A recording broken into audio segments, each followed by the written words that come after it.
5 yulduzli Shohada mehmonxonamizdan sizlarga xonasini rum tur qilib beraman. Qani ketdi. Bismillah deb turib mana kiramiz.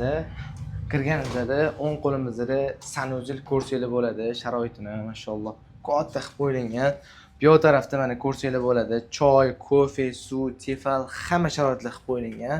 Bu yoqda mana xaljiniylarimizgacha bor. Mashalloh. 5 yulduzli otelga shunday bilinadi. Bu yoqda mana ko'pchilik so'raydi, chimadan qo'yadigan joy bu. Ahamiyatli joy mana buni qaranglar. Papchika, mana bunaqa oyoq kiyim artadigan, xullas setka hamma sharoitlarga chiqib qo'yilgan. Mana menga alohida 5 baho, mevalar, shirinliklar. Mashalloh, ana 5 yulduzli otelga bilinib turibdi.